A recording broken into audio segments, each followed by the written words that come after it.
아버지의 죽음, 집안의 몰락, 역적의 딸, 이런 무거운 멍에까지 소원 왕후의 위상은 막 끝도 없이 추락을 합니다. 그렇다면 이 바닥으로 떨어진 권위를 회복하기 위해서 소원 왕후가 선택한 방법은 뭐였을까?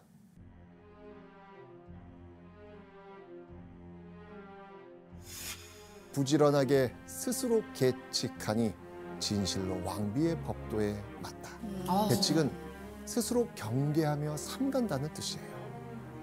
즉 소원 왕후가 항상 부지런히 스스로를 통제하며 완벽한 왕비로서 행동했다는 이야기입니다. 소원 왕후는 어떻게 이렇게 행동을 할 수 있었을까요? 만약에 혹시라도 소원 왕후가 폐비되어서 쫓겨난다고 한다면 살아남은 가족들을 면천시키고 집안을 복권시킬 수 있는 마지막 희망이 사라지게 되는 거잖아요. 소원 왕후는 남은 가족과 대군들을 위해서 완벽한 국모로서 자신을 갈고 닦는 일을 택했던 것 같습니다. 그리고 여기에는 소원 왕후의 책임감 강한 기질과 성품도 영향을 미쳤을 거로 보입니다. 소원 왕후는 왕을 내조하고 왕실의 제사를 받들고 자손을 양육하며 대통을 잇는 등 내명부 수장으로서 역할에 최선을 다합니다. 그렇게 살 얼음을 내딛는 심정으로 행동 하나하나 조심하며 소원 왕후가 왕비로서의 입지를 다져나가던 1422년 5월 10일 28살 소원 왕후의 상황이 달라지는 일이 생기네요. 바로 시아버지 태종의 죽음이었습니다. 자, 그렇다면 이 시아버지 태종이 숨을 거둔 바로 이때 소원 왕후의 가장 큰 바람은 뭐였을까요? 아버지 시몬의 복권이었겠죠. 딱이다. 그런데 세종은 재조사를 명하지 않습니다. 여기서 아버지 태종을 부정하게 되면 세종 자신이 왕통이 부정되는 것과 마찬가지입니다. 그러니까 세종은 유교 질서 체제를 바로잡고 지키려는 인물이었기 때문에 부인 소원 왕후의 바람을 이뤄주는 것 이상으로 왕실 질서를 지키는 것에 더 무게를 뒀을 수 있는 거죠. 아버지 태종의 방식에 문제가 있었다고 하더라도 아들로서 또 왕으로서 세종은 태종의 결정을 뒤집을 수 없었던 거예요. 이게 바로 성군이라 칭송받는 세종의 리더십이었지만 소원 왕으로서는 이런 남편이 야속하고 또 섭섭하게 느껴지지 않았을까요? 네, 그랬을 것 같아요. 그런데 이런 소원 왕후의 마음은요, 남편 세종 때문에 또 한 번 와르르 무너지게 됩니다. 이번엔 또 어떤 일이었을까요? 자, 1425년 10월 8일 17명의 환관과 문무 관료들이 임금의 말인 내구마를 조련하기 위해 군사적 요충지였던 황해도 해주로 향합니다.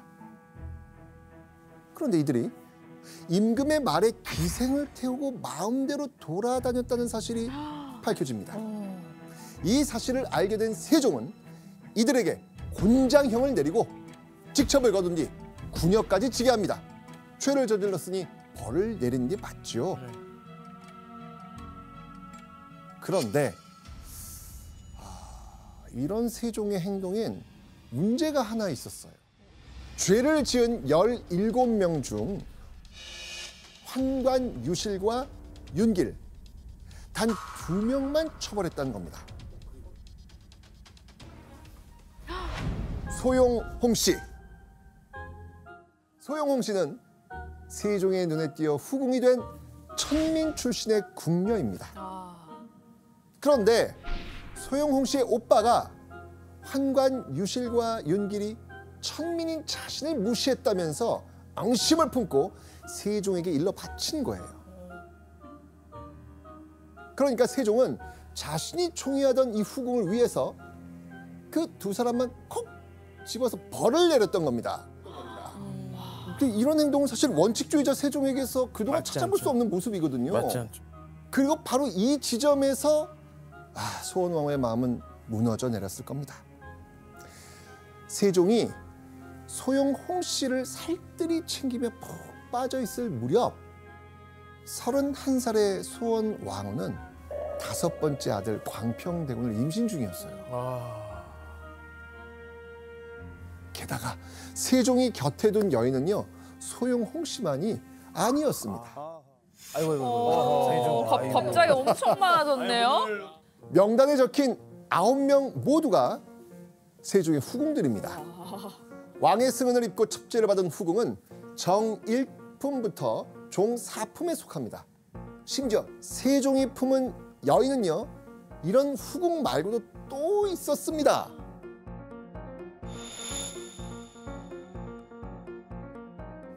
이야. 바로 궁궐에서 일하는 상궁들. 먼저 상침은 왕의 잠자리를 살피는 상궁을 가리킵니다.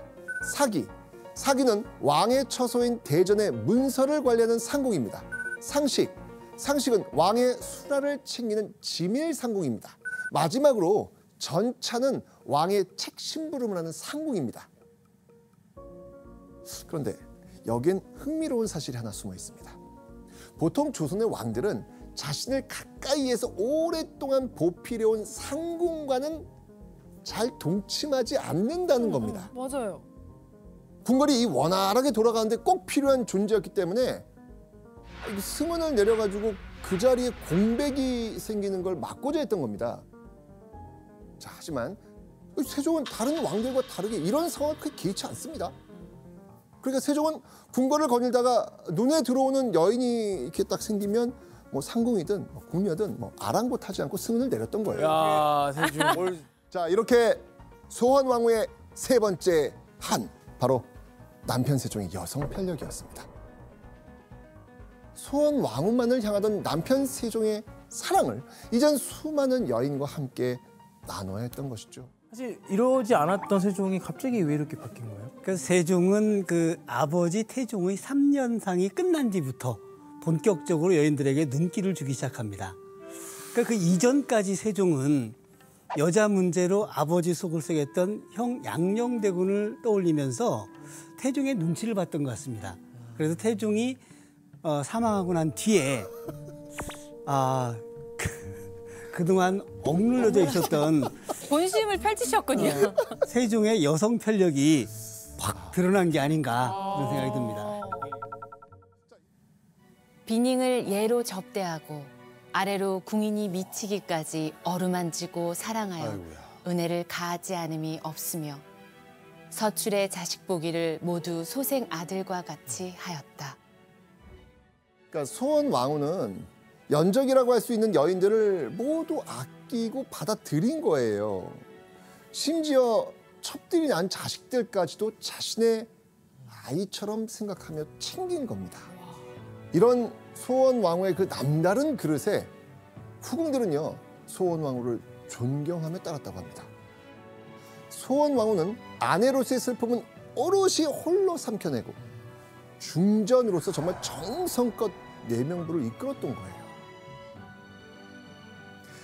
그렇게 소원 왕후가 삼킨 하늘 바탕으로 평화로운 시간이 흘러가는 듯했던 1426년 2월 15일 한양 도성이 한바탕 정말 뒤집혀지는 사건이 벌어집니다. 자, 대체 무슨 일이었을지 당시 상황을 영상으로 확인해 보시죠. 불길? 어마어마한 지금 화재가 지금 예, 일어난 거예요. 여기저기서. 한양에 지금.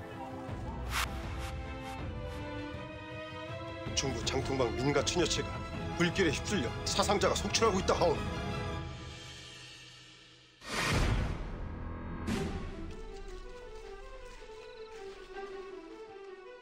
인명구조를 최우선으로 하겠습니다.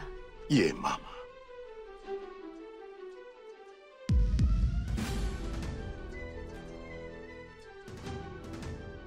근데 이게 화재가 일어나니까 지금 신하들이 달려가 보고한 사람이 누구예요? 소원왕후요.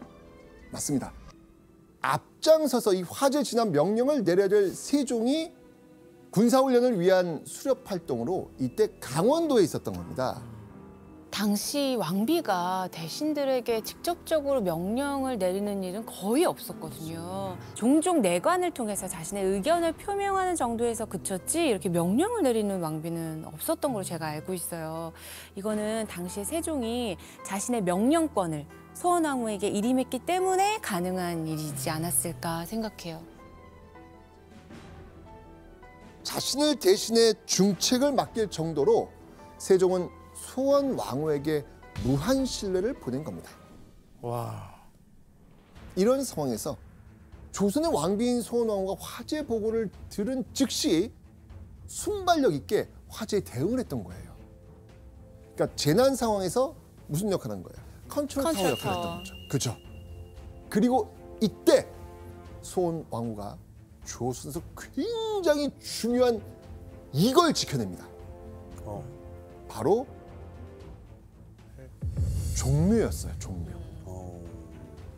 역대 왕들의 신주를 모신 종묘는 조선 왕조의 정통성을 상징하는 실존적 뿔입니다. 화재 소식을 들은 소원왕후는요, 가장 먼저 이렇게 명령합니다. 돈과 식량이 있는 창고는 구하지 못하더라도 종묘만큼은 꼭 지켜내도록 하라. 소중한 신주가 보관된 종묘를 소원왕후가 나서서 화재로부터 지켜낸 거예요. 그동안 소원왕후는 강한 인내심으로 조용히 모든 걸 감내하는 모습을 보여줬습니다. 그래서 많은 사람들에게 소극적이고 여린 이미지로 기억되곤 했습니다.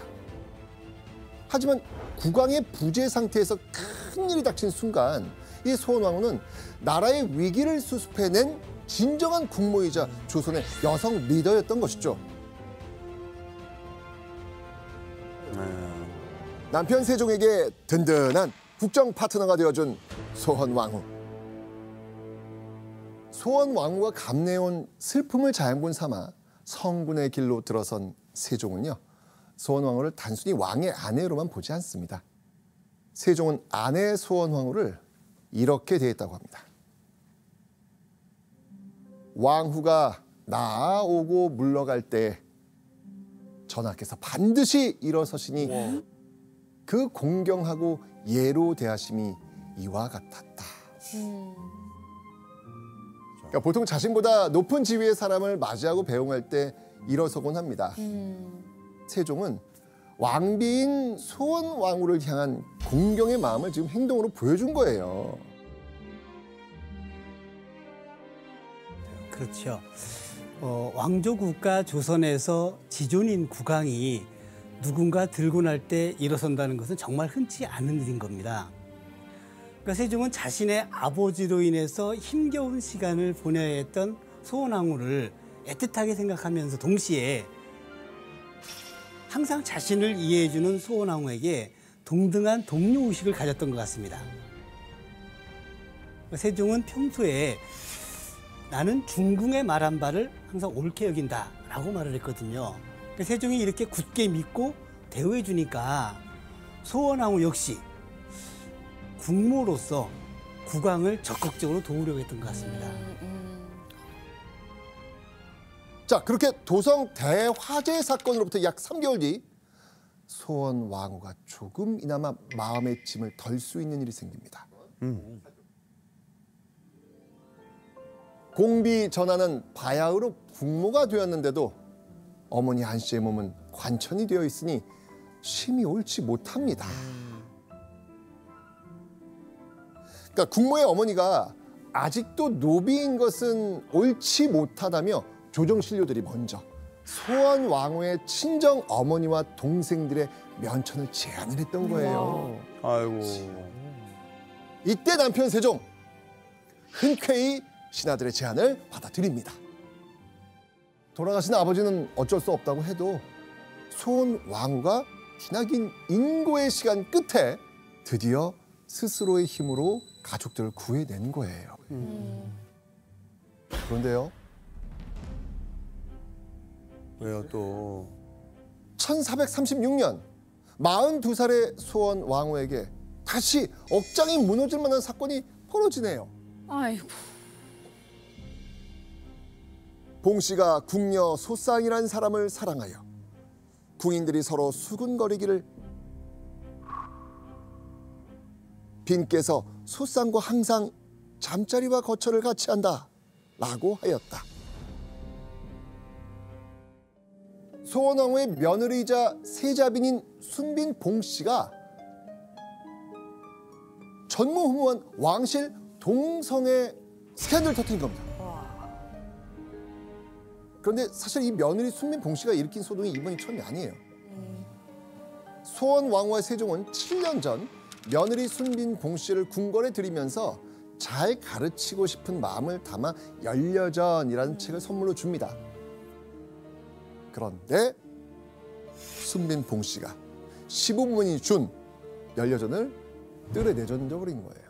맞아요. 그런데 이게 시작에 불과합니다. 술에 취해 궁녀에 업혀다니기 일쑤였고요. 질투에 눈이 멀어서 남편 문종이 아끼는 궁녀를 구타하기까지 합니다. 야, 그러니까 순빈 봉씨는 궁녀들의 화장실을 찾아가서 문틈으로 외간 사람을 엿보기도 하고 궁중에서 쓰는 물건과 음식을 몰래 사가로 보내기도 합니다. 게다가 문종의 후궁이 임신을 하니까 순빈 봉씨는 질투심에 눈이 멀어서 가짜 임신 소송까지 벌입니다. 아이고야. 그런데 사실 소원왕후가 며느리의 이 기행을 겪은 건 이번이 처음이 아니었습니다. 첫 번째 며느리 희빈 김씨의 사례가 있었습니다. 첫 번째 며느리이자 세자빈을 뽑는 만큼 희빈 김씨는요. 소원왕후와 세종이 정말 고르고 골라 정말 정성껏 고른 간택한 그런 여인이었겠죠.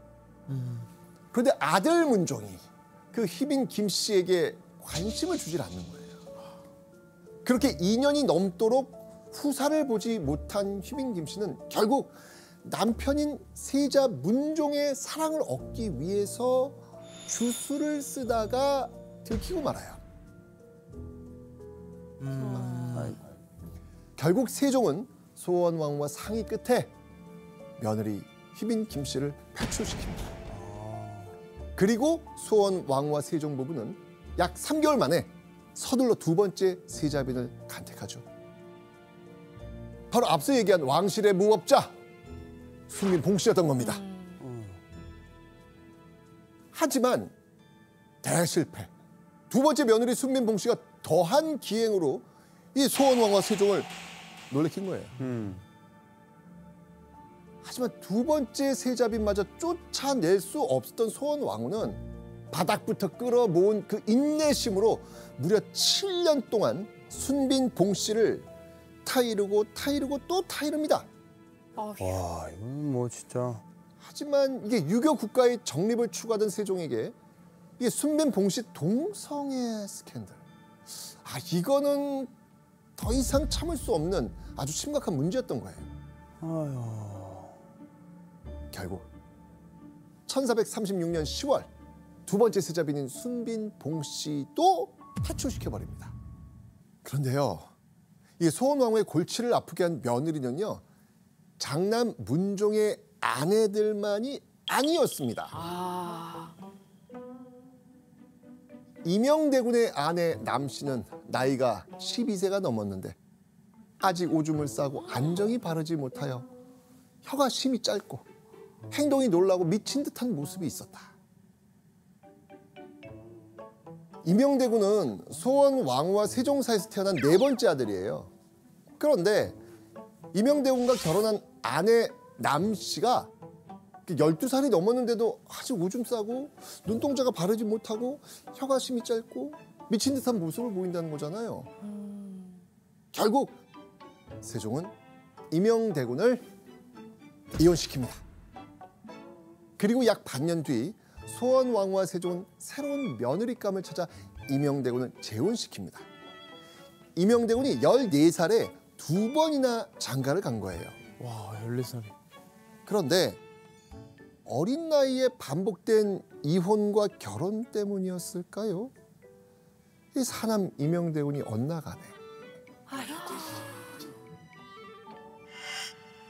학문을 좋아하지 아니하고 여색에 침음하니 여색으로 2번이나 꾸지람을 듣고도 오히려 뉘우쳐 고치지 아니하였다. 임영대군이 학문은 뒤로 하고 온갖 여인들을 건들며 방탕한 생활한 거예요.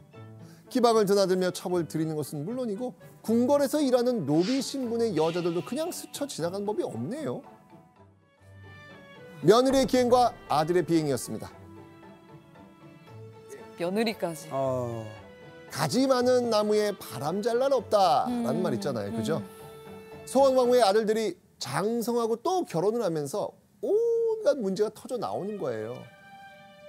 그렇게 소원 왕후가 켜켜이 쌓인 한으로 지쳐가던 1441년 7월 23일 47살의 소원 왕후가 모처럼 한박 웃음을 짓는 일이 생깁니다. 이제 적손이 생겼으니 나의 마음이 기쁘기가 진실로 이와 같을 수 없다. 오. 아들 문종의 3번째 부인 세자빈 양원건 씨가 적손, 즉 적통으로 이어지는 손자를 낳은 겁니다.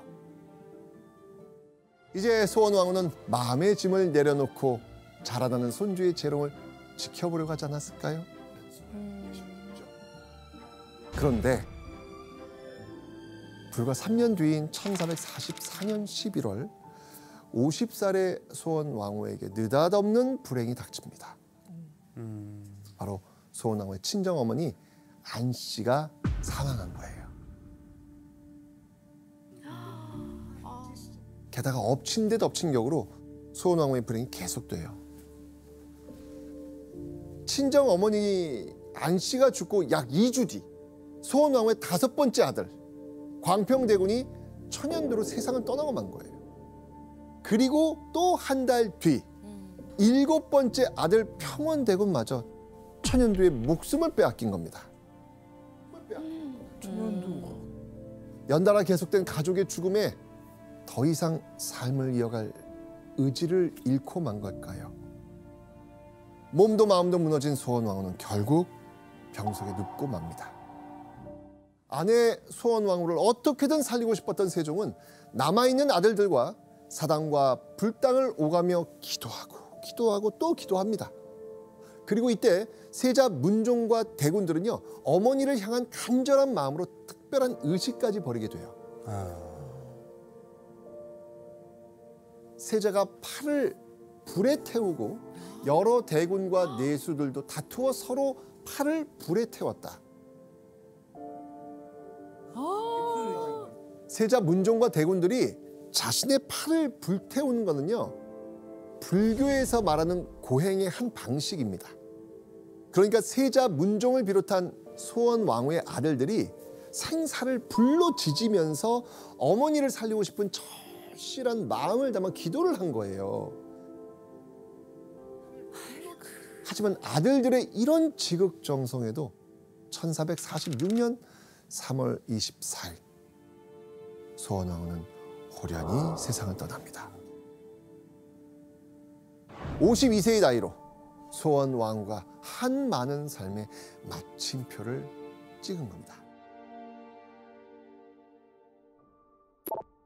경기도 여주에 있는 조선 최초의 합장릉 소원 왕후와 세종의 무덤입니다.